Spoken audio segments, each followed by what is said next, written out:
Sebelumnya bakal calon Presiden Koalisi Perubahan Anies Baswedan menyentil proyek strategis nasional pemerintahan Presiden Joko Widodo. Ya, Anies menyebut bila tidak ada pengawasan, proyek nasional rawan menjadi titipan.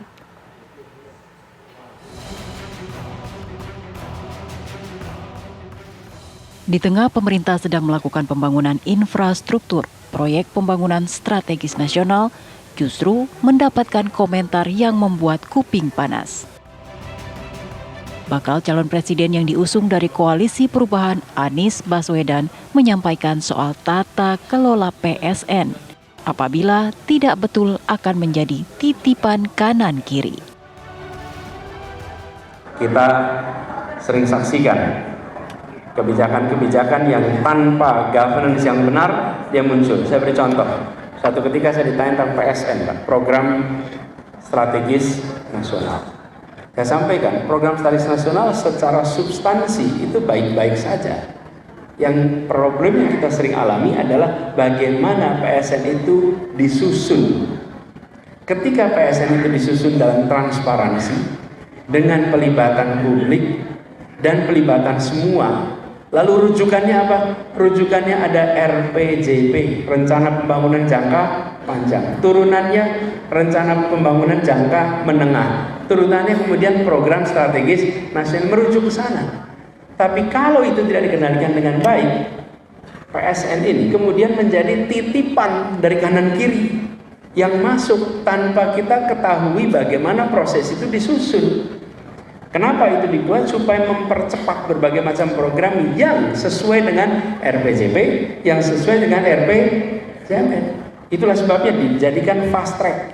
Tapi kalau fast track ini tanpa ada proses tata kelola yang benar, maka dia menjadi titipan kanan kiri. Dan ketika titipan kanan kiri, konsekuensinya dirasakan oleh masyarakat. Ini kita kembali perlu luruskan. Sehingga apa yang menjadi kebijakan-kebijakan itu mencerminkan tujuan awal. Dan ketika masuk RPJP, petunjuk utamanya adalah konstitusi kita. Presiden Joko Widodo yang mendengar pertanyaan wartawan soal itu menantang Anies untuk membuktikan pernyataannya. Ya ditunjuk saja proyek yang mana, yang titip siapa.